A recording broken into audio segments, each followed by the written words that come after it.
Imagine living in a land where borders change not in decades, but over centuries, where cities rise, fall, and rise again under different flags. This is the story of the Reconquista, one of the longest and most dramatic struggles in European history. For nearly 800 years, Christian kingdoms fought to reclaim the Iberian Peninsula from Muslim rule. But the Reconquista wasn't just about battles and castles. It reshaped Spain's religion, culture, politics, and identity, and it still echoes today. In this video, we'll follow kings, warriors, scholars, and ordinary people as they live through this turbulent era, from the first Muslim invasion in 711 all the way to the fall of Granada in 1492.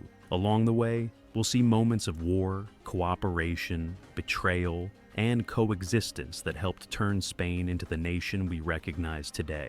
So, let's go back to where it all began. The origins of the Reconquista.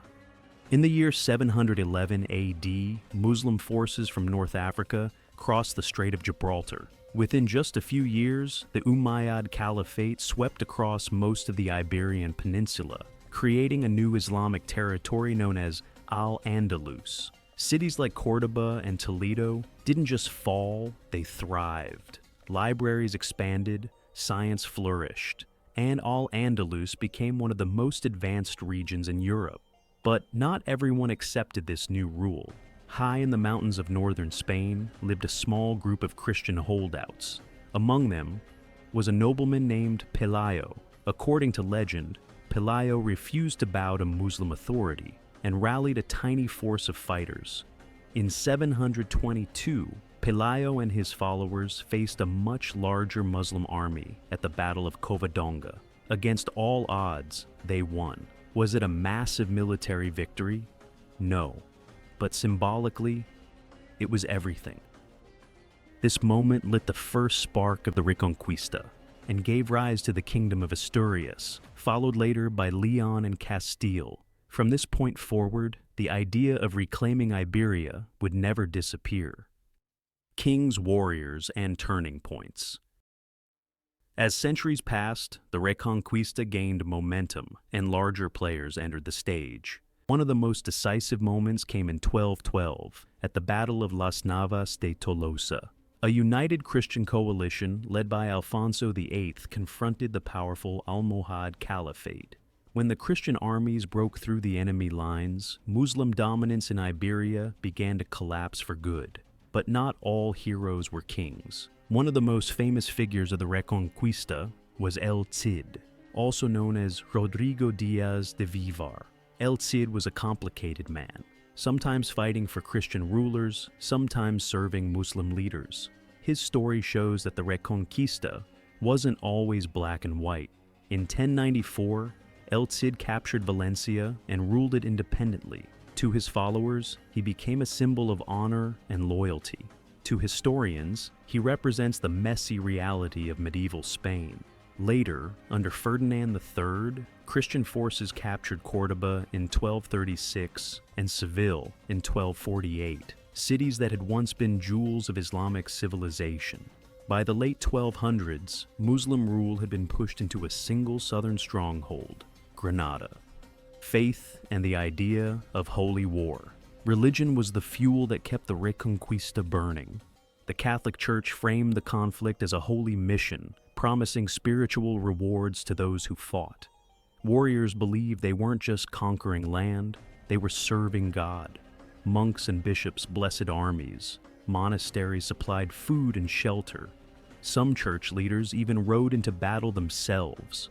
This religious framing united rival kingdoms under a shared cause, but it also hardened attitudes. Over time, compromise became harder, and tolerance began to fade. Faith inspired courage, but it also justified brutality, a world of shared knowledge. Despite constant warfare, Christians, Muslims, and Jews often lived side by side, especially in Al-Andalus. Muslim scholars preserved and expanded ancient Greek knowledge. Thinkers like Averroes and Avicenna shaped medicine, philosophy, and science across Europe. Architectural wonders like the Great Mosque of Córdoba and the Alhambra still stand today. silent reminders of a time when cultures collided, blended, and borrowed from one another. This cultural exchange would later help ignite the European Renaissance, the fall of Granada. In 1492, the Reconquista reached its dramatic finale. The last Muslim ruler of Granada, Boabdil, surrendered the city to Ferdinand II and Isabella I. Legend says that as Boabdil left Granada, he stopped to look back and wept. His mother reportedly told him, "Do not cry like a woman for what you could not defend like a man." With Granada's fall, Muslim rule in Iberia ended, and Spain entered a new era. The lasting legacy. The Reconquista unified Spain, but at a cost. Religious minorities were forced to convert, flee, or face persecution under the Spanish Inquisition. A once diverse society became increasingly rigid. Yet the Reconquista also fueled Spain's rise as a global empire, launching voyages that reshaped the world, starting with Columbus also in 1492. Spain emerged powerful, proud, and deeply shaped by centuries of conflict. Conclusion. The Reconquista wasn't just a long war. It was a transformation. For nearly 8 centuries, Spain was shaped by faith, conflict, cooperation, and cultural exchange. Kingdoms rose, cities changed hands, and generations lived, knowing that history was unfolding around them. By 1492, the fighting was finally over. Spain was united under one crown, one faith, and one vision. But instead of peace, something even bigger was about to begin.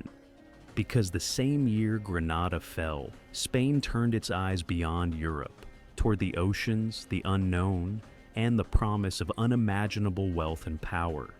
In our next video, we'll follow how this newly united kingdom transformed into the Spanish Empire, an empire so vast that people would one day say the sun never set on it.